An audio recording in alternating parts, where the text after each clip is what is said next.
did New Balance execute one of the great brand turnarounds in modern consumer history? Or did everyone else eventually become old enough to understand why the dads were right all along? Yeah, always trust your dad.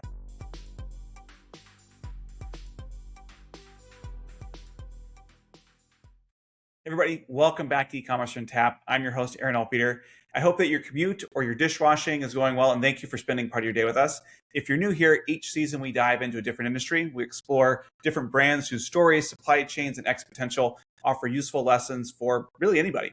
And we want to look at where we are with the category, where it's headed, where it's been, all those sorts of things. This season, we are focusing on footwear. It's something that all of us implicitly know and understand. At least we think we understand it. At least that's how I felt at the beginning of the season. But it's so much more complex and nuanced than you might have expected. And so I recommend that if this is the first episode you're listening to, go back, listen to the category kickoff, as well as some of the other brands, just so you get a really good idea of where footwear is and where it's going. As you probably know by now as well, we are doing something different this season where we have rotating co-hosts to really help me tell these stories. And so I am really thrilled to have someone I've known for a long time on. In fact, we first met when she was in the process of getting her last company acquired. And so I've known Becca Oden over several years. She's on my short list every time I go out to LA, and I can personally attest that she's very good at volleyball. And so like me, Becca's originally from Columbus, Ohio. She holds a degree from Capital University and Tel Aviv University. She originally started her career out at the cross-section of geopolitics and humanitarian affairs before pivoting to operations, where she helped build and scale Uqora. She's been working as the VP of supply chain for multiple women's health brands since 2022. So Becca, thank you so much for being on. It's great to see you. Hey, it's great to be here, Aaron. And I think we have a time and a date that we need to get back on the sand and play some more volleyball. So I'm going to hold you to that. I grew up in Ohio and eventually made my way to Los Angeles after kind of working globally and realizing that I was energized by building things in fast moving environments. And so my career definitely wasn't linear in that way. I studied comparative religious studies and philosophy. And I think that surprises a lot of people, but honestly, it makes sense to me in hindsight. Those disciplines really taught me how to analyze complex systems, understand human behavior, and think through problems from multiple perspectives. Skills that I've learned are really invaluable in operations. And I started my career in startups because, again, I love the pace and the opportunity to really build something rather than inheriting some kind of established process. So over the past 15 years, that's kind of evolved into leading operations, supply chain, planning, business ops for consumer brands as they've scaled. Yeah, I had no idea that you studied religion before getting into supply chain. I think that a lot of people who are in supply chain have to find religion when there are difficulties going on with factories or vendors or things like that. So what about footwear? Are you a big footwear person? I mean, you have feet, I've seen them, but Okay, look, sneakers, I love them. Do not get me wrong. But at heart, I am a beach girl. And so my preference is to have toes in the sand and not even fuss with, sneakers and socks, really. That's the main part. That's the problem. I love it. Well, good. Well, so we have a tradition on Ecommerce on Tap. Before we get into the company we're profiling, we really like to share a tidbit of what's going on. So I have one that stuck out to me over the last couple of weeks. And that is that the Justice Department has recovered more than $1 billion in its effort to crack down on trade and customs fraud. So I know there's a lot in the news about tariffs. Are they on? Are they off? Are refunds due or not? But this is an incremental $1 billion that has gone out through customs enforcement. And I know at the beginning of the current Trump administration, they kind of said that there were two big things they were focused on. One was healthcare fraud, and the second was customs fraud. And they have staffed up the number of lawyers and enforcers and things like that. And I think that this $1 billion is only going to grow exponentially as they look to say, hey, your HTS codes maybe aren't exactly where they need to be, or you've been skirting the law or things like that. So don't cheat is the moral of the story. Take away. Yeah. But what about you? What stuck out to you? Yeah, I think similarly, right? Sort of speaking of trading customs, I don't think that businesses have seen the end of this kind of tariff era and trade shifts. Just this month, this year, the United States Trade Representative announced that they're not going to renew the USMCA. in its current form. And so that renegotiation of that agreement is now underway. It's certainly going to be a shakeup, I think, for trade relations for these three countries as they settle on terms for this agreement, and also for businesses and their supply chains. Yeah, Kusma. I still am a slightly loyal Canadian since I just moved from there. I'm gonna call it Kusma. But like, it is in everyone's best interest here that this agreement exists. I mean, this is the most powerful trade bloc in the world, and so there will be a deal done. It's just a question of politicking and positioning to see who gets what. So. Yeah, agree. Before we talk about New Balance as a global athletic company, I think we need to acknowledge that for like a really long time, New Balance was not like just a shoe. It was kind of this part of this entire operating system. Let me paint this picture for you. So you have gray New Balance sneakers. We can all picture them. Yeah. You had these white crew socks pulled up to a height that suggested this person was not involved in seeking any kind of outside approval. You probably had cargo shorts, but not like the fashionable cargo shorts. These cargo shorts were expected to perform actual cargo related duties. And then maybe you had like a tucked in golf shirt. Don't forget the phone holster. Got those transition lenses, a baseball cap, maybe from like a regional insurance company or like a minor league team. And so the person wearing this uniform, you know that they had checked the weather, printed that hotel confirmation, filled that gas tank the night before, and arrived at the airport with plenty of time, complete breakfast and everything before boarding. You know, you see the picture I'm painting? Oh, totally. This person definitely knew where the nearest bathroom was as well. Yeah, they knew where all the bathrooms were, really. Yeah. And so I think while everybody was mocking this person's shoes, this dad uniform that we're talking about, this person had quietly made a very conscious purchasing decision. He said his shoes fit. They were comfortable. They were durable. He could walk through an airport, mow a lawn, attend a middle school sporting event, go to dinner without ever having to change his shoes. And as you describe it, it's not an aesthetically ambitious system, but it's extremely functional. And I think that's really what's coming out as you share that. Yeah, I think that kind of creates the opening question for this whole episode and this entire conversation, right? Which is like, how did this shoe that represented this very settled adulthood, podiatrist recommendations, and like this complete surrender to comfort become one of the most culturally relevant products in footwear? Because New Balance did not merely become something that was kind of just less embarrassing. The brand became fashionable enough to work with Aime Leon Dore, Miu Miu, Joe Freshgoods, JJJJound, and some of the most influential people in modern sneaker culture. And then it signed athletes, including Shohei Ohtani, Coco Gauff, and Kawhi Leonard. It found a new generation of these consumers while continuing to sell these shoes to many of the people who'd still been buying them kind of all along. Yeah, and I think what's remarkable about New Balance is that the commercial outcome has been substantial.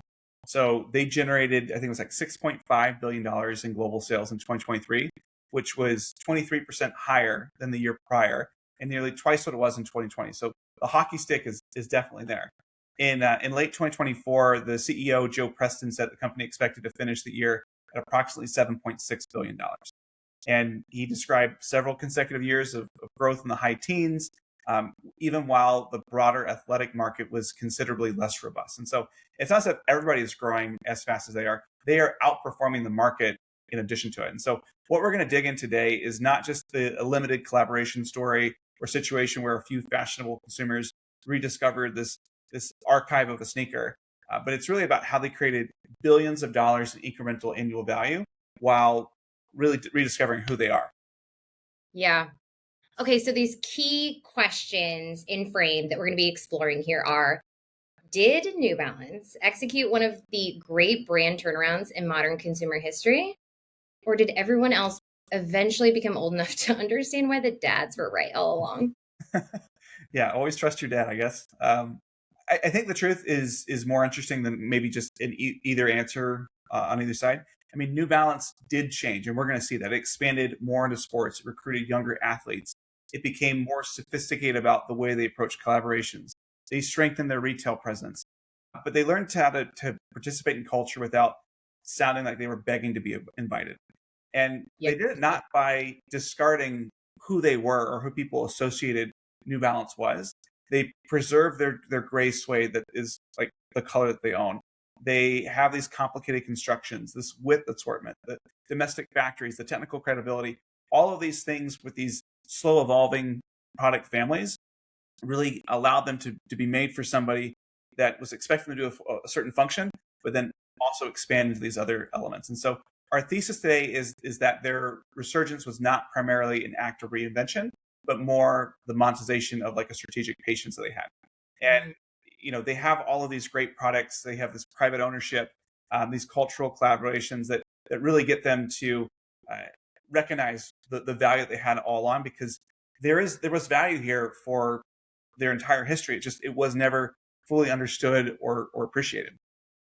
Yeah, that's such a good point, because companies often rewrite their history after they succeed. So these old weaknesses become like this evidence of foresight, and every unpopular decision then becomes proof of conviction. Um, in this episode, we will explore how much of this was really strategic patience, though, Aaron, to your point, and how much of this was a company getting really lucky that fashion just moved in their direction. Yeah, they didn't predict every cultural shift, that's for sure. It didn't know in 1982 that the future generation would treat the 990 shoe as a fashion object. It didn't maintain that its factories, needed to be domestic, because that's what would resonate with streetwear. And so there's so much here that I'm excited to unpack around this multi-billion-dollar growth engine that they built. Yeah, same. But before we get into the company a little bit more deeply, I'd like to frame our discussion about what these traditional rules of the sneaker industry were. What did a brand ordinarily have to do to become globally relevant? Yeah, so if we think about athletic footwear, so let's say like Nike or Adidas, let's just kind of put that in our mind. It's a Yeah. combination of product engineering, this athlete mythology that they have, and then distribution and media. And obviously the shoe has to perform, or at least it has to like credibly claim that it can perform. But that performance alone is rarely enough to build one of the largest brands in the world. And so that technology has to be visible, or at least something that they can talk about. So Nike had Air, Adidas had Boost. Most recently, the running category has seen this entire vocabulary about carbon plates and energy return and stack height, proprietary foams and race day systems, all these things. And the consumer isn't really just buying foam and rubber. They're buying an explanation for why this particular foam and rubber represents progress versus what they were doing. Yeah. And then you attach the explanation to an athlete. Exactly. Like the athletes turn this engineering into mythology. And everybody goes back and thinks about Michael Jordan. And he's just the obvious example here, because they transform the performance basketball shoe market into this enduring cultural platform. And the product became connected to his biography, his competition, his aspiration, collecting shoes, sneakers, scarcity, all this identity. And that system works because the company has several mutually reinforcing advantages. The first is that the elite athletes make the technology credible. It's as if they're like, Jordan's God-given abilities and hours of practice and all the effort they put into it rubbed off on the claims of the shoe. And so people looked at it and said, oh, well, if Jordan's wearing it, then like clearly I'll be just like Jordan because it's the same shoe. Like forget about all the other stuff that goes into it. And this cultural visibility that they have with these endorsements make the athlete relationship even more valuable. And so retailers will give the product better placement because it's Jordan's shoe. The scarcity creates media buzz. That media buzz creates demand. That demand gives the company more capital to sign more athletes. And that flywheel is very, very difficult to stop. Not to mention creating a secondary market due to scarcity. And then we get to New Balance, right? And they did not have this most powerful version of that flywheel for most of their history. That's absolutely right. And they have very strong credibility in the running community, but it's less effective at turning that technical credibility into a mass mythology. And that part of it is just like running is more difficult. There are very few people that are household names that everyone wants to be like. Partly because I think like when you run, you don't look great. True. Like, you can look pretty cool on a basketball court, but like very few people are like, you know what? I want to look like this guy. Yeah. So like New Balance has these recognizable products, but there are fewer global product launches that feel like cultural events in the same way that Adidas or Nike would have. It definitely has loyal customers, but many of those customers historically were older and let's face it, not very cool people. And that matters because like an athletic brand can't simply just retain its existing audience. They have to be able to recruit each new generation before the consumer preferences become established. And so the manufacturing capabilities they had in the US and the UK was very interesting because most of the other athletic brands had moved to Asia decades before. These Asian manufacturing bases have the density of suppliers, the labor, the tooling expertise, all those sorts of things. And then to add other stuff in there, like New Balance has a lot of width. Like there's a huge amount of variability, which we'll get into later, about all these sorts of things. And you add in their private ownership, and just there's a certain amount of patience that comes with running a business like that. But there's also an enormous amount of complexity you have to deal with. Okay, so would you say that like the easy version of this story is that New Balance was kind of like a second tier Nike? They probably wouldn't like that.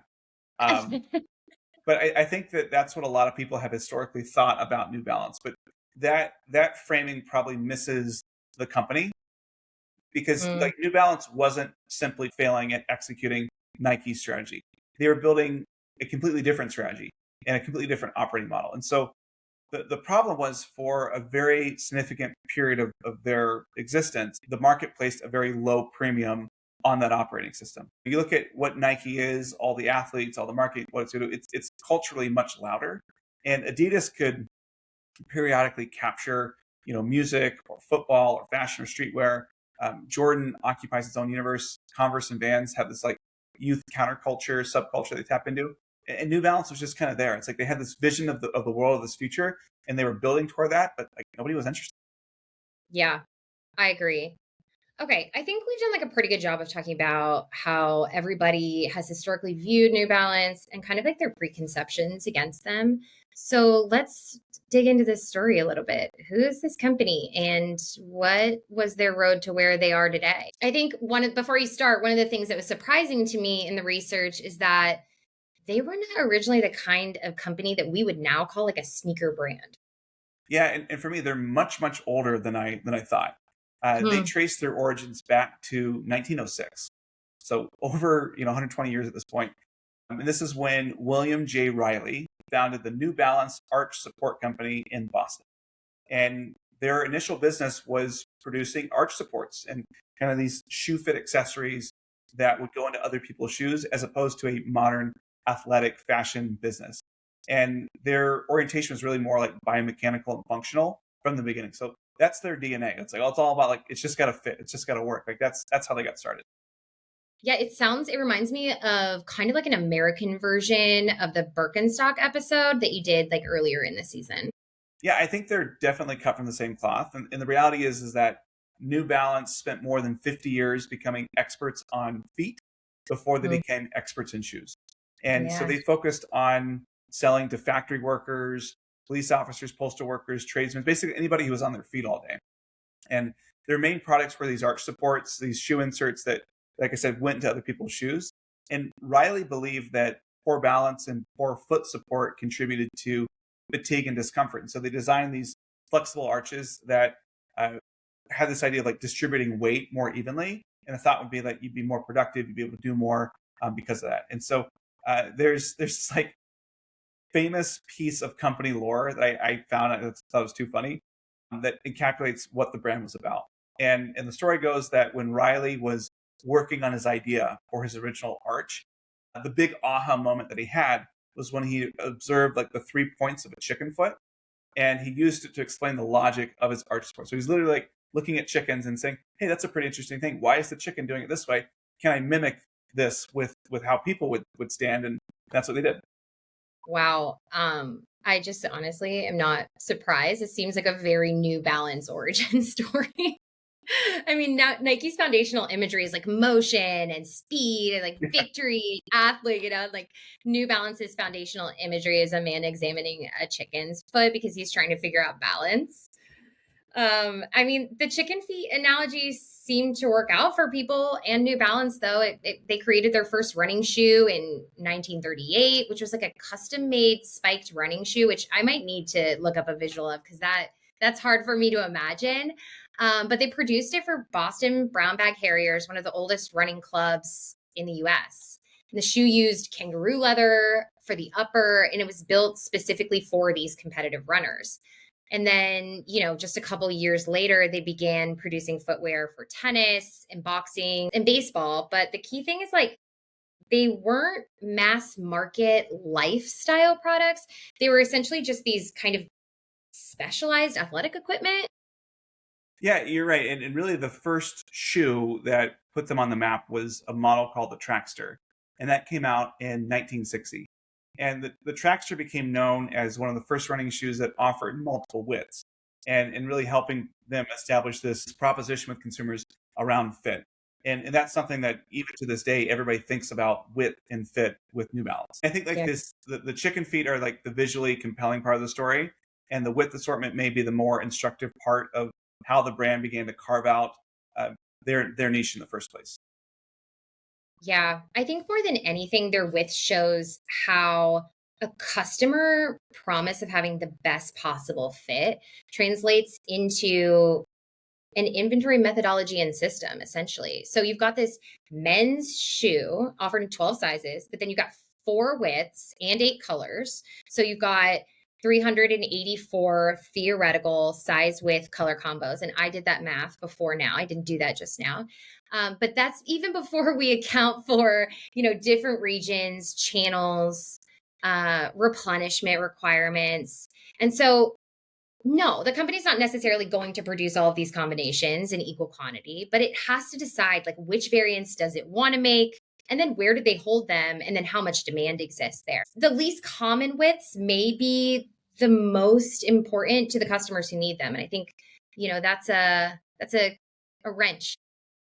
Oh yeah, this sounds like a supply chain nightmare. And the ironic part is that these long tail variants probably sell very slowly, but they probably produce intense loyalty, right? Like, if I'm somebody who has wide feet and like I've spent my whole life finding shoes that squished and didn't feel good, and I find a shoe that like actually fits, I'm not buying another shoe ever again. Like this is it, And there's this constant tension between the assortment productivity and looking at things in a spreadsheet and the customer value that's being generated. And the retailer, also has limited shelf and backroom space, and they may not want to carry that full width. So even though you're offering it as a company perspective, you may not be in front of the consumers who would benefit from it. And now that they Definitely. have like digital and retail channels, they can expose a broader range than like a conventional wholesale account. But like this is still very, very hard. And the company can have like the right model, the right color, while still having the wrong width and size in the wrong geography, which just is terrible. Like if they're not careful, they could just lose money in lost sales, aged inventory, stock transfers, markdowns, and customer frustration. So they went after this like a very difficult category in footwear and did it the most difficult way possible. Yeah. I think also to add to that, you have the life cycle of a product within fashion, which is also very fast, right? So it adds another layer of complexity. Yeah, which Um, might be I mean, why they're like, we're not a fashion brand, we're a functional, like it fits good and it works for dad's brand. good point. I mean, a consultant coming into that assortment might say, hey, you can just eliminate those low volume combinations and then you can improve your turns. Yeah. And like mathematically, that might be correct, but strategically, it'd be very destructive to their brand. And, I like thinking back on this when I was at Mirror running that supply chain because we literally had one SKU that we sold. And it made things really, really easy because it was like, all right, here's my Google Sheet. We think we're going to sell 60,000, this time. So, like, great, let's make 60,000. But, one of the things that I've learned is I've been a consultant over the last 10 years or so is that some of the complexity is accidental and some of the complexity is actually the product. And it's something that's really, really important to understand which is which. And so New Balance's with offering carries cost, but also creates consumer trust, fit data, last libraries, production knowledge, and this reputation that competitors can't recreate by simply releasing a visually similar shoe. And so that operating challenge is really not to eliminate the complexity that's there, It's determine what type of complexity differentiates the business and what type of complexity has accumulated without creating any customer value. Yeah, that's super insightful. Okay, let's take a small pivot. Let's talk a little bit about the ownership structure of New Balance, because I think that's fascinating in its own right. Yeah, so as we mentioned, the company was started in 1906 by William J. Riley. In 1927, a man by the name of Arthur Hall joined as basically the main salesperson. It would later become Riley's partner and was with the company for a very, very long time. In 1956, Hall had acquired the majority or the entirety of the business and decided that he wanted to retire. And so he sold the company to his daughter, Eleanor, and her husband, Paul Kidd. And the reality is that these guys inherited an orthopedic products business that happened to have a customer base that was increasingly consisting of athletes who wanted them to make shoes for different sports and things like that. And so Eleanor and Paul were the ones that were responsible for bringing the Trackster to the market. Okay, so then in 1972, a man named Jim Davis enters this picture. He had started to build a career in sales and marketing for a high-tech medical electronics company. And after about 8 years in the workforce, he decided he wanted to own his own. So he had this like mutual acquaintance that introduced him to Paul Kidd, who was looking to retire and then sell Nobel. Rather than simply looking at the financial statements, Davis decided to start talking to customers, and he started interviewing runners, and then he wore the shoes himself, and he asked whether the product actually solved the problem for these consumers. And he was pretty surprised by the answer. People loved the shoes. The problem was that like nobody knew about it. Yeah. And at the time in 1972, New Balance was very, very small. They had 6 employees. They made roughly 30 pairs of shoes a day, and they had annual sales of around $100,000. And so, like, this is a very, very small business. Yeah. And, they were primarily mail order, so D2C before the internet. They only had a handful of retailers, and they just were essentially unknown nationally. And despite all of this, Davis purchases New Balance on the day of the 1972 Boston Marathon, which also coincided with the running boom in America. And so these tailwinds would really help the company cross $1 million in 1976 and $4.5 million in 1977. Yeah, I think it's important to call out here, like, this doesn't feel like a biological detail of the history of this brand. It feels like this is kind of the second founding of New Balance. And so from here on out, they would remain privately held and family controlled as it grew. And then the structure matters because ownership is like, it's not separate from your strategy, right? And ownership determines the time horizons the company can tolerate, which capabilities it can and wants to protect, and also which kinds of pressure management faces. A public athletic company is constantly being evaluated. Revenue growth, gross margin, inventory, what's your market share, and giving that quarterly guidance. But this privately controlled company can still be demanding and financially disciplined, but it has like more freedom to decide that a capability is worth retaining, even when that value is difficult to prove inside of that. Yeah, it's a completely different beast. And so Joe Preston, who is a 30-year company vet, let's think about it. He's been at New Balance for 30 years. He's currently the president and CEO. He's been very direct about this. He said that domestic manufacturing costs more than overseas production. And if the company looked at the cost of goods, then, that would be an easy decision. But they're also looking at speed, the impact on local communities, and the family owner's long-term commitment. So the company isn't maintaining their U.S. production only because consumers reward it. The owners believe it is actually doing good. And so that's why they choose to do that. Yeah, that's a really interesting distinction because there's a really clean story that many companies often tell about consumer demands. And like, consumers care about this, so we're going to do it. But I feel like New Balance is saying something slightly different here. Like, some customers may care, but the company has also decided that this is part of its identity and what it wants to be. Totally. I mean, values can be economically relevant without being reducible to immediate consumer willingness to pay. The factories create jobs. They preserve manufacturing knowledge. They contribute to this premium product story, and they can reduce some of the transit time. And so there's some benefits there. But it's also a major point of differentiation for competitors. And so those benefits, those values have to be weighed alongside any sort of cost decision. Yeah, I think it's fair to call it that like this can be a double-edged sword in this family owner kind of business where this family owner can preserve that value capability, but also they could also preserve a bad idea because nobody can really force them to stop. And so I think private ownership can produce patience, but it can also produce this insularity and governance concentration, which can in turn make weak transparency and some kind of like succession risk where everything is really built around this family or the founder.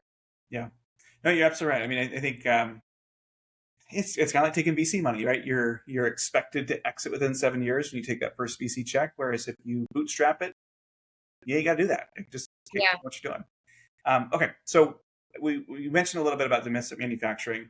I want to double click on this because this is extremely rare in footwear. Like I said, for the most part, footwear is made in Asia. It's complex, it's labor intensive, and therefore places with lower wages typically prevail. And when somebody claims to have significant domestic manufacturing, especially in footwear, we've got to dig into the economics because sometimes the reality and the rationale behind that doesn't even make sense. I mean, Rothy's, which reinvented their manufacturing, is doing that in China. And so New Balance's domestic manufacturing is one of the most repeated parts of the company story, but it's also one of the easiest parts to oversimplify. And an accurate claim is that not every New Balance shoe is made in the United States. In fact, most of the company's global volume relies on international footwear supply chain, so they get a lot of stuff from Asia as well. The differentiating fact is that New Balance has preserved meaningful footwear manufacturing capacity in the US and in the UK. And again, Joe Preston in 2024 said that New Balance is operating 3 factories in Maine and 2 in Massachusetts. First up, when was the last time you heard about a factory in Maine? How awesome is that? Usually it's down south. But they've got 3 factories. They're building another one in New Hampshire. They're renovating one in Skohagen, Maine. And they just have this like new US manufacturing innovation center in its Boston headquarters. And so like they are very real in the sense that there's real capacity that's going on here, but it's also not a idea that everything that they make comes from domestic sources. Yeah, because even a domestically kind of manufactured shoe can import imported components. Yeah, I mean, the US just simply doesn't have the complete footwear component ecosystem that you have in other Asian clusters. And so you can do a lot of cutting, stitching, assembly, etc., while still relying on globally sourced materials. I think that's why New Balance uses qualified language around the domestic value of its made in USA products, rather than claiming that every item comes from the US. And I think that nuance is particularly more important today in the tariff environment, because this is an example where an increase in tariffs can actually hurt domestic manufacturing. Because if the inputs go up for raw materials coming into the US, that actually puts US jobs at risk because like, well, we can't afford this anymore. Like, why don't we just get the whole thing produced in Asia if we got to pay, a 20% tariff anyways? And so, it's interesting. But from a strategic perspective, the real question isn't, is it all metaphysically 100% American? But really, what capabilities does New Balance thinks is important to retain domestically, and what do those capabilities cost, and what do they contribute to the overall business? Yeah, I think it's important here maybe to separate the benefits from the kind of the romance of this, made in the USA. I mean, obviously these benefits include the capability preservation.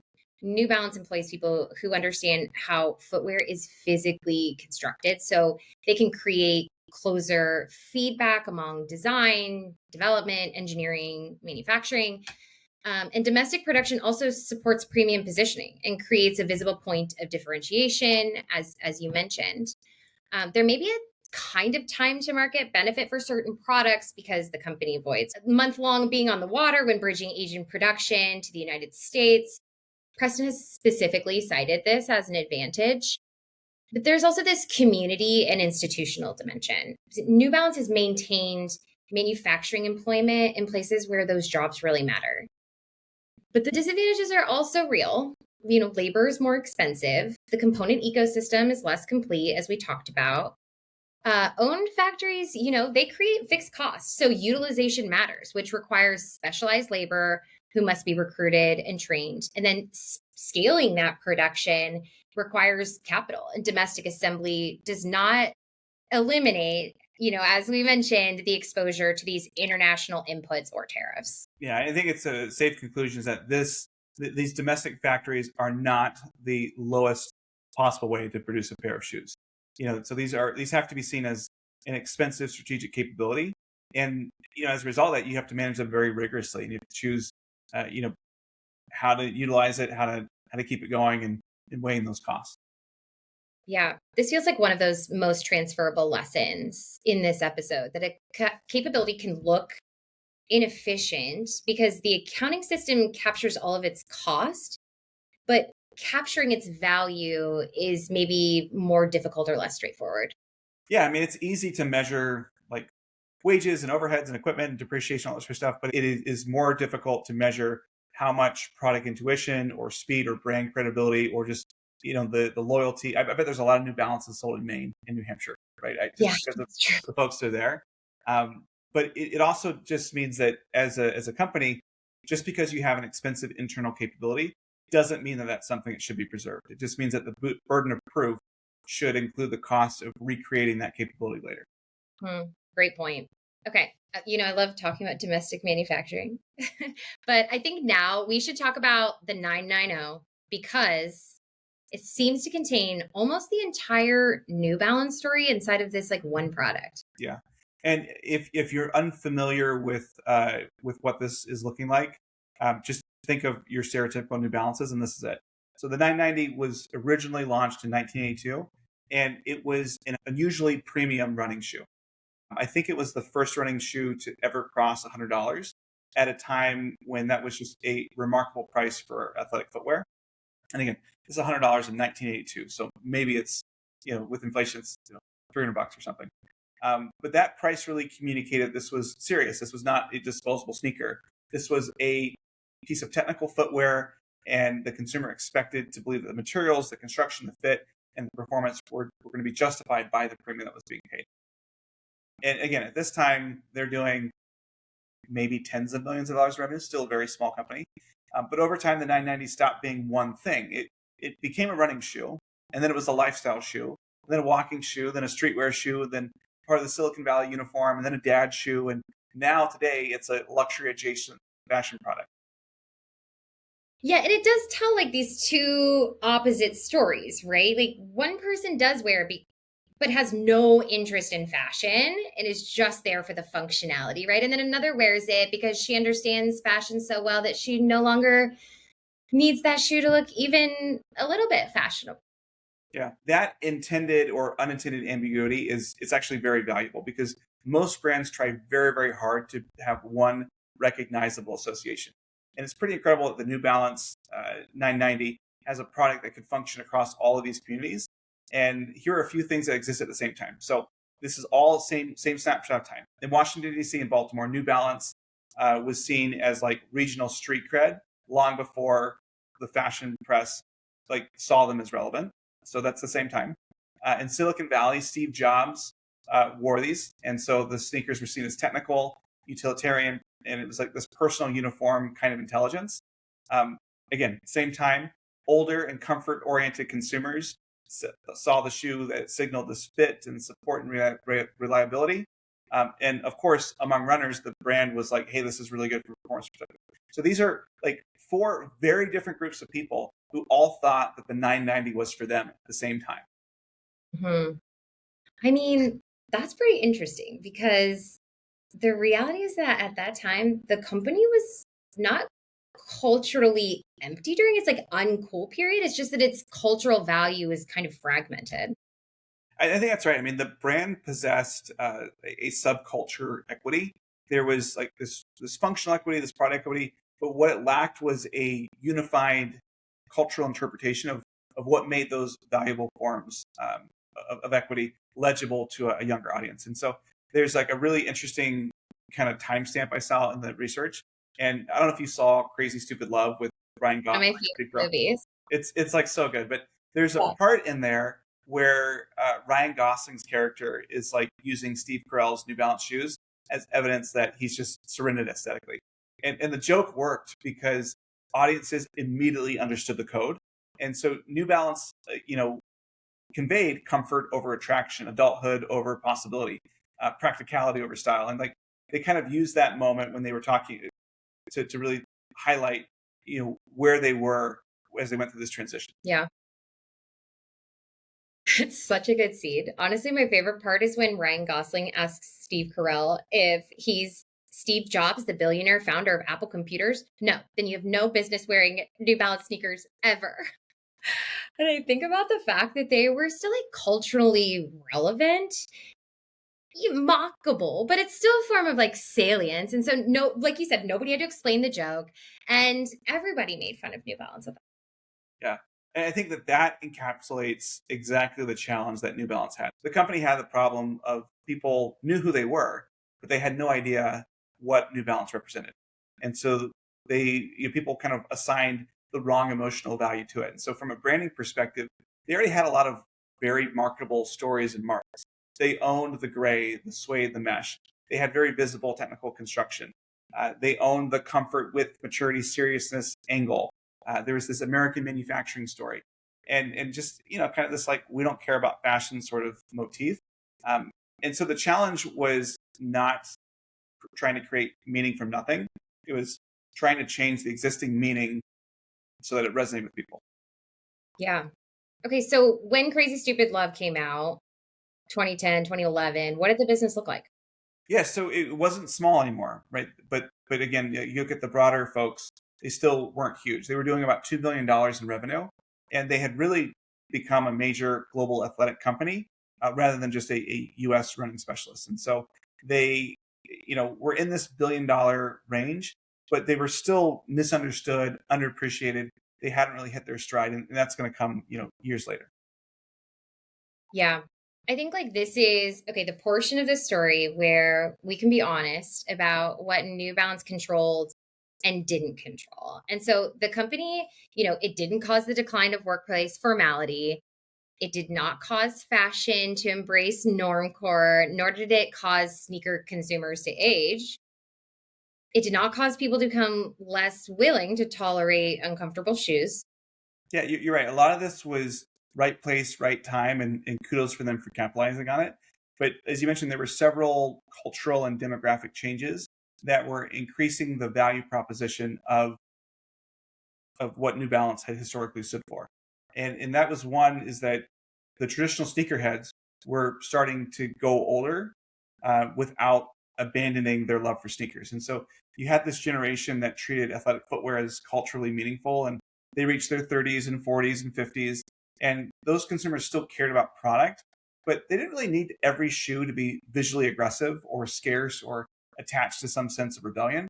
They started caring about comfort and material quality, construction, history, and all-day wearability, and those sorts of things. And so essentially New Balance was ready for a customer who still cared about shoes and appreciated those sorts of things, but had become more selective about how loudly those shoes needed to communicate with the world around them in their work. The second shift was that places where people could acceptably wear sneakers started to expand dramatically. So the office dress became less formal. A sneaker could occupy territory that was kind of like once held by loafers, dress shoes. I mean, we see that with Steve Jobs. A gray 990 can work while commuting or traveling, or maybe work in like many offices, maybe you're eating in a restaurant, walking through a city, your kids' activities. So it doesn't need to announce itself as like a gym shoe or this kind of collectible sneaker. That flexibility expands to the number of occasions and therefore the potential kind of frequency of the wear. So the fashion itself then began rewarding things that looked ordinary and familiar, but they were like kind of resistant to that visible effort. Yeah. And you mentioned normcore. So in the mid 2010s, which I can't believe was 10 years ago, by the way, No. um, this movement of normcore came out, and people would try to express that they were confident enough that they didn't need their clothes to announce how fashionable they were. So this is where you go from every T-shirt saying Abercrombie to just saying Abercrombie and the tag on the inside and just being a T-shirt. And so the typical outfit would look like a crew neck sweatshirt, straight leg Levi 501s, tube socks, maybe a baseball cap with no logo, a canvas tote bag, and of course, New Balance 990s were core to that aesthetic. And the shoe that looked like insufficiently fashionable for its entire life in one context now became deeply sophisticated in another, because when it was paired with the right clothes, the photography, the retail environment, and the right cultural interpreter, it changed. And it was because the framing of this product had changed. The product itself was exactly the same as it always had been. This gray New Balance shoe that was sold in the conventional sporting goods environment, appeared practical. But that same shoe that was placed in a carefully constructed Aime Leon Dore world can appear like restrained and archival and cosmopolitan is just cool. And so I think that, before normcore, people would look at New Balance and say, oh, that's what my dad wears and he doesn't care about fashion. But, with the normcore movement, people said, oh, that's somebody who really understands fashion well enough to appreciate showing restraint. Yeah, that's super interesting because this is really the backdrop where athleisure is like starting to become really important as well. So comfort stopped being treated as like a confession or convenience, really. It used to be that saying that your clothes or shoes were comfortable almost sounded like an explanation that you had to give, or that you compromised, or that you bought something. Like, why did you buy this thing that looked the way that it did? And so comfort, I think, really became part of the aspiration at this time period as well. Yeah, and again, this is like a mega trend that's impacting so many other categories and brands. It not only helped New Balance, but it helped create Hoka and On and the whole category of recovery footwear and more technical outdoor brands, and just this athletization of everyday dress. I mean, Lululemon, huge benefit of kind of those sorts of things. And so they didn't own this entire shift, but it was one of the companies that was already inherently positioned to benefit. And I think like the missing piece that allowed New Balance to accelerate through was their heritage. Again, 100-year-old company at this point. And, the market became very crowded, and it's very crowded today with brands that could launch very quickly. And, the playbook is raise a bunch of money, sell on social media, and kind of reproduce these visuals that everybody kind of cues into and gets. And in that environment, it's very difficult to stand out. But the difference here with New Balance is they have a historical archive that goes back decades that is very difficult to imitate, because they have old catalogs, old lasts, old products, old factories, these regional histories, this running credibility, this actual experience that matters. And so, a young brand can make a retro looking shoe, but it can't create a shoe that was actually present in 1982. They can't time travel. Good point. Okay, so we're sort of in the early 2010s, but there was a moment before the turnaround for New Balance where things looked a little touch and go. What's happening in 2016? Well, a lot of stuff happened in 2016 as it pertains to New Balance. Their public affairs executive made comments about their support for opposing the Trans-Pacific Partnership, the TPP, and they argue that this would threaten U.S.-based jobs, and so this is a policy put out, and so they sided with the incoming Trump administration, who also opposed the deal. And these comments set off a huge backlash. I mean, there were some consumers that were posting videos or images of themselves like discarding or burning their New Balance shoes. And it became even more severe when a neo-Nazi website described New Balance as the footwear of white people.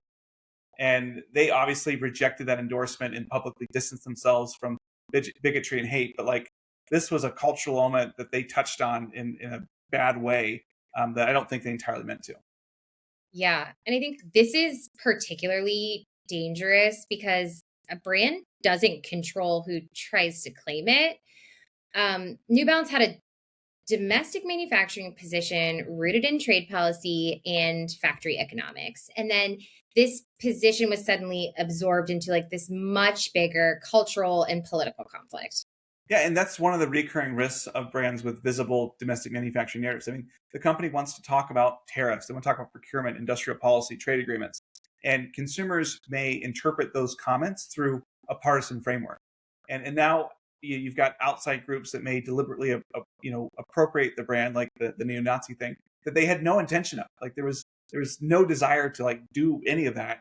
And yet, because they were speaking out on things that actually mattered to them and they cared about, it could be construed in a different way that they hadn't anticipated. Yeah. And I don't think the lesson is that companies should avoid public policy.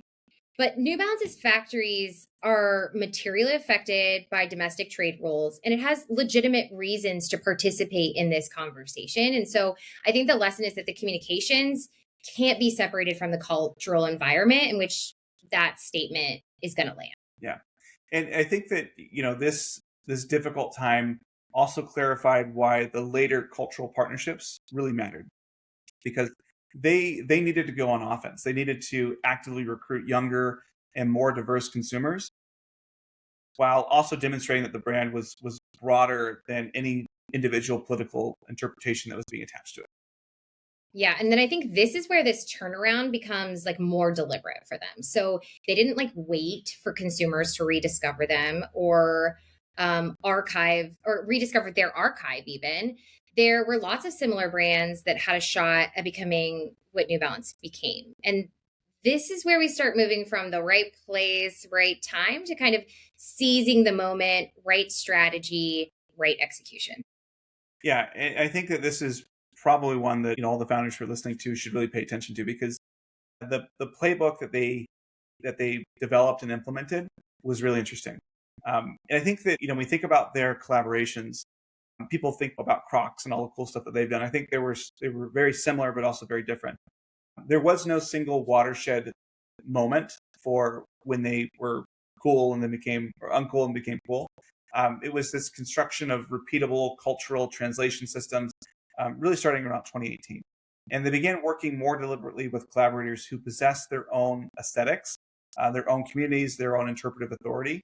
And the key thing here is interpretive. A traditional celebrity endorsement will be, hey, this famous person wears the product, so the product must be desirable.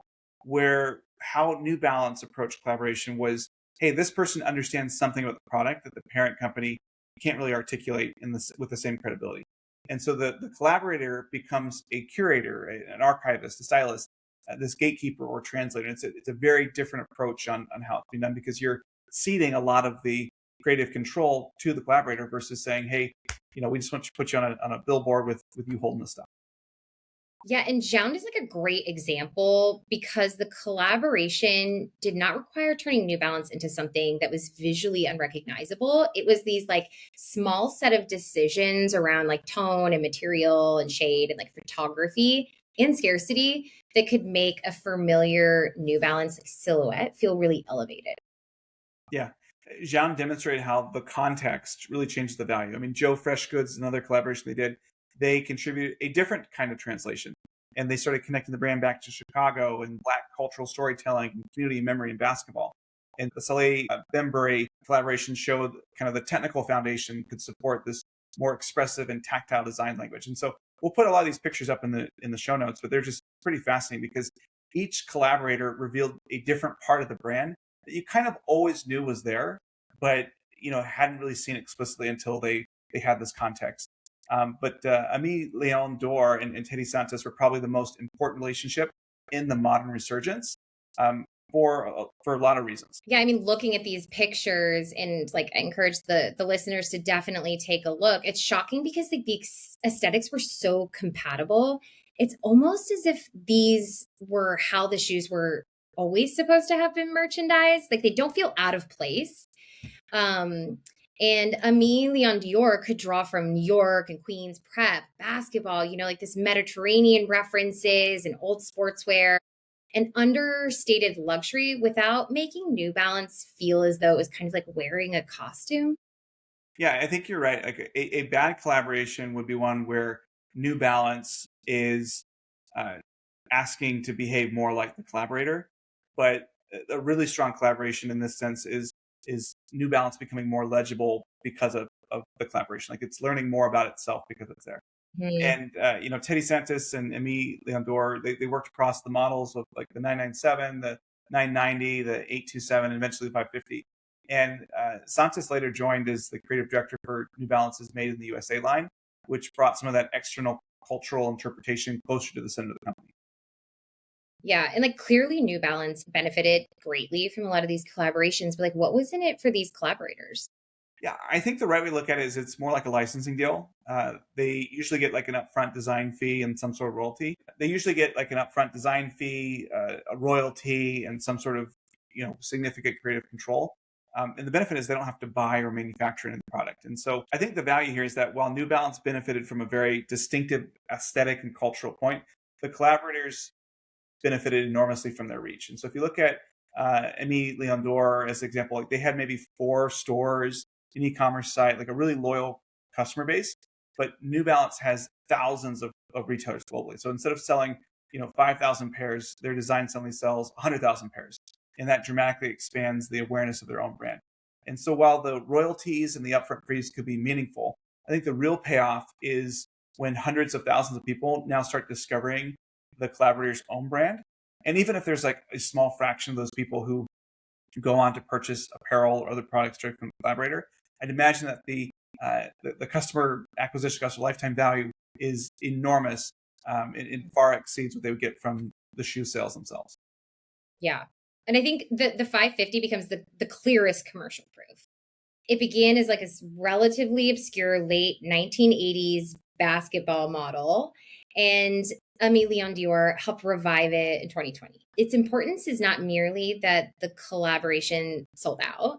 Limited collaborations, sell out all the time because the supply is small and the partner is credible, and the release mechanics are meant to create a sense of urgency. The economically interesting outcome occurred when New Balance moved the 550 beyond collaboration scarcity and then developed it into a broader kind of inline franchise. And so this sequence, I think, is incredibly powerful. They identified an underused archival asset in the catalog, gave it to this credible cultural interpreter, used limited distribution to establish attention and value, observed whether demand extended beyond the collaborator's immediate audience, and then expanded the model into broader distribution, and then converted cultural validation into repeatable unit volume. And so the collaboration becomes part of this product discovery mechanism. It's almost like a culturally informed like pilot program. Yeah, and you're right. Like the limited release tests the interpretation before the company fully commits to doing this at scale. And that's one of the reasons why the collaboration system was more valuable than just ordinary marketing. It helped New Balance determine which archival products could become contemporary commercial platforms because the 550 was there, it was kind of on the shelf, and they brought it back in a big way as a result of this. Yeah, like can you imagine being the designer of the 550 who like put their heart and soul into the shoe? Thought it was really great, probably spent most of their career not seeing like any traction around it, and then their grandkids or like great grandkids are like falling in love with this thing. I mean, that must be like very satisfying. Also maybe like a little bit infuriating. But I think there's a question here, right? Like, is the answer that every legacy brand out there should start doing collaborations? It feels like bad collaborations executed poorly could actually become like more hurtful for your brand if you're not super careful. Yeah, I think you're right. I mean, the collaboration can become an addiction because it generates attention and it gives the organization like a ready-made narrative. But too many partnerships will create consumer fatigue, excessive colorways, borrow credibility. You exhaust your archive; they'll be very complex, and so eventually you may lose the ability to speak to your consumer without a collaborator. And so I think that New Balance has to use these collaborations to reveal the underlying brand rather than replace it. And we talk about these pockets of people who all exist at the same time, and like I think what these collaborations are doing is showing that like, hey, this brand, this shoe fits for these people, and this shoe also fits for these people, and they're doing it in such a way that it's different than if they were just to say, oh yeah, like of course we're here, and it's just the proof is in the pudding, and they're able to do that. Yeah. Okay, I could talk about the fashion aspect of New Balance all day, but New Balance is kind of adamant that it remains a performance company.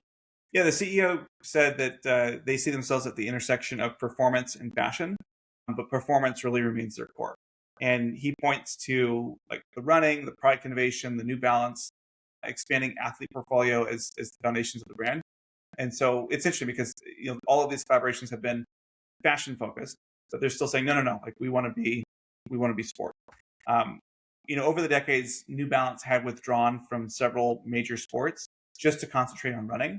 And the company has made a deliberate effort to get into sports over the last couple of years. And so you talk about expanding into baseball and getting back into basketball with Kawhi Leonard, and they're investing in football and soccer, and they're starting to build relationships in tennis and other sports. So they're kind of slowly going after Nike and Adidas and all the other stuff they have. But they said in 2024 they have relationships with about 320 athletes globally. Wow. It also feels like these choices are more specific than kind of just like collecting as many people as they can on this like sports roster. Kawhi Leonard was an especially coherent early basketball partner because he had this like understated public personality that kind of fit New Balance. He didn't feel like an athlete that the company just kind of like awkwardly pasted onto their brand. But Coco Golf was also gave New Balance like this youth and global tennis visibility, also like this American, relevance, women's product opportunity, and a connection again between this like performance and fashion. Shohei Ohtani brings extraordinary athletic credibility, this US Japan relevance, baseball dominance, and global reach. So while the company is unlikely to kind of outspend Nike across all of these athletic categories in every sports, its advantage seems to come from choosing athletes around whom it can build these distinct products and these platforms that have a narrative. Yeah, well, they certainly have money these days. I mean, we mentioned they've estimated $7.6 billion in revenue in 2024, which is, again, they're a private company, so they don't publish anything. This is just the last that they've shared. They had 23% year-over-year growth in 2023. And it's clear that they're no longer this niche challenger. It's one of the largest privately controlled consumer brands in the world. And if you look at comparable EBIT numbers for public companies, we'd expect them to have a net margin somewhere around 12 to 18%, which would be around 900 million to 1.4 billion. It's impressive, but it's still not Nike, which had around like 46 billion in revenue. But New Balance is a formidable player now, nonetheless. If they wanted to sell, or if they were going to be acquired, how would you think about a valuation for a company like them? Yeah, at this scale, you're probably looking at a profit multiple of anywhere between 12 to 18 times, which would suggest the business could be worth anywhere from 11 billion to 25 billion. And the reality is that this valuation is just highly susceptible on a couple of factors, such as, how durable are the global share gains? What does the international white space look like for them? And what's their level of dependence on any one collaboration or one partnership? I think there are a lot of things that are inherently harder in their business, and some of these things we've talked about, the largest being their inventory complexity. And I would imagine they have a lot of cash that's tied up into the long tail of SKUs. And they probably have lower profit margins because of the domestic manufacturing and this high concentration on just a handful of lifestyle models. And we haven't really seen like any discussion about the company being acquired or like potentially going public. So like for argument's sake, if they were to be acquired, who do you think would be interested? Yeah, I think there's a couple of theoretical buyers that are worth mentioning. LVMH is one that pops out that's kind of interesting. They could be attracted to their cultural power, the premium footwear, the story around manufacturing heritage, especially now they're starting to play at the intersection between luxury, sport, and lifestyle. I don't know how well LVMH would be able to do with this type of acquisition because there'd probably be an attempt to make the entire company more exclusive or more luxury. And I think that New Balance drives most of their value from being premium yet accessible. So I think that that's probably a mismatch there. Adidas could be one. This would dramatically strengthen their North American position, particularly in running, which is a place that Nike dominates. I think that like any attempt at an aggressive integration might dismantle the product factory or the cultural independence that has made them who they are. So they run the risk of dismantling it and just being another shoe. Nike's always there, but it'd probably be viewed as them taking out a rapidly growing competitor. So I'd be worried about antitrust there. But this again could be something that just a private equity owner purchases and the family is able to liquidate and maybe it's a sovereign wealth fund or something that wants to buy it. But you'd have to be worrying both those about people trying to make it more operationally streamlined and getting rid of the widths or some of the other things that make it special. Yeah, those all seem plausible. It's also important, I think, for us to take a look at some of those inherent weaknesses that New Balance could be facing in that environment. They may be benefiting from an unusually favorable aesthetic cycle. So for so long, they were not cool, and now they're cool. So what's to say that they're not going to be kind of uncool again? They've had a lot of success bringing back old products, but there's only so many old products that you can bring back. So what does that product pipeline look like that helps them maintain their identity and evolve? And then we can't just underestimate how competitive the performance sector is. I mean, Nike and Adidas are enormous. Hoka and On have very powerful modern propositions. Asics, Brooks, Saucony, Puma, and others continue to invest in this space and grow. They can't assume that lifestyle success will automatically produce this kind of performance leadership position. Yeah. Well, good. Well, I think you make a lot of good points there. That there are still things they have to work through, and sometimes when things are going well, you don't see what could go wrong. But Becca, I know we're coming up on time here. This has been wonderful. Thank you so much for being on, sharing your thoughts and everything. As we think about everything that we've talked about, everything that we researched that we didn't put in the episode, what are some of the key things that you think a founder and operator should learn from New Balance? Well, Aaron, first, it's been super fun to sit and chat with you about this. Thank you so much for the invite. And to our listeners, please subscribe and follow. I think as I think about our conversation today, one of the things that sticks out to me is that unfashionable is not the same as undifferentiated. So yeah, New Balance possesses strong identity, even when the market didn't really value that identity very highly. And so founders should really ask whether the business is truly generic or merely it's kind of out of step with these current cultural preferences. Because those are completely different problems, right? And so a generic product needs this differentiation, while a misunderstood product maybe needs, a new interpretation. I think the other thing that I'll say as we close up here, Aaron, is that ownership can be an enterprise value driver for a business. The highest value owner is not always the buyer that's willing to pay the largest price, but New Balance's private ownership contributed to a lot of things that we mentioned today that are, strategic strengths for the business, their ability to preserve factories and tolerate these long cycles and avoiding optimizing the company entirely around these short-term market expectations.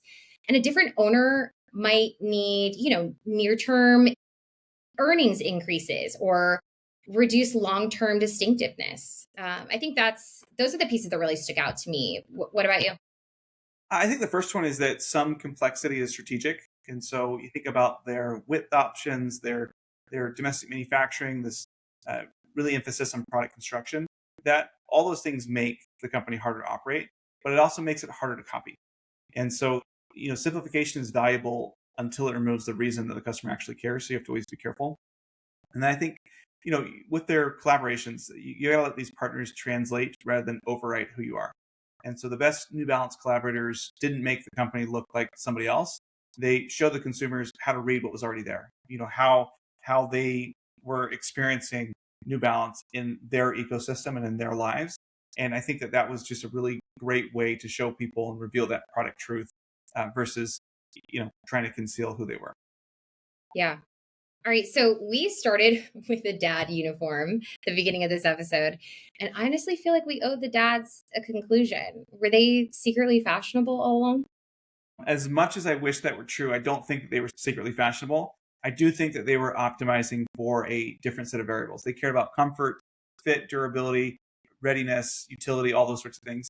And, fashion eventually decided that those characteristics could also carry status.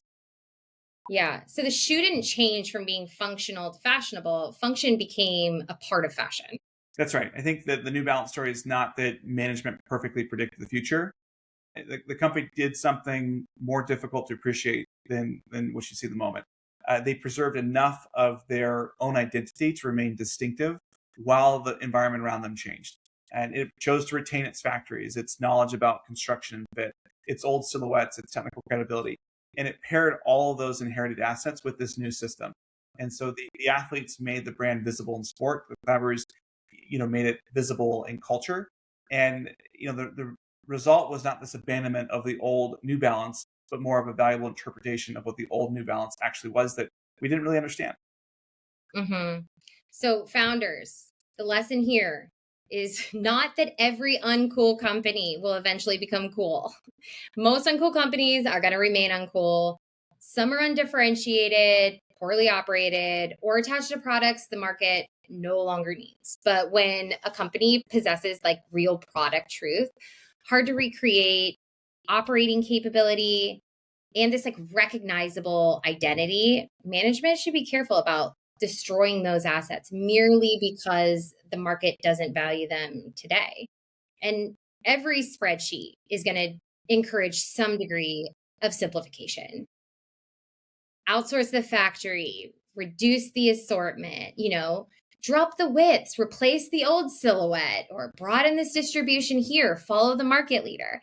But those decisions may all be individually defensible, but taken together, they can remove or degrade the reason the company deserves to exist. Yeah, New Balance didn't win because it escaped the dad shoe. It won because the company preserved the dad shoe long enough for everybody else who wanted one. Okay, great. Although, like, I'm putting my foot down on the phone holster, like, that's not coming back. You say that now, but let's give it another 5 years and we'll see.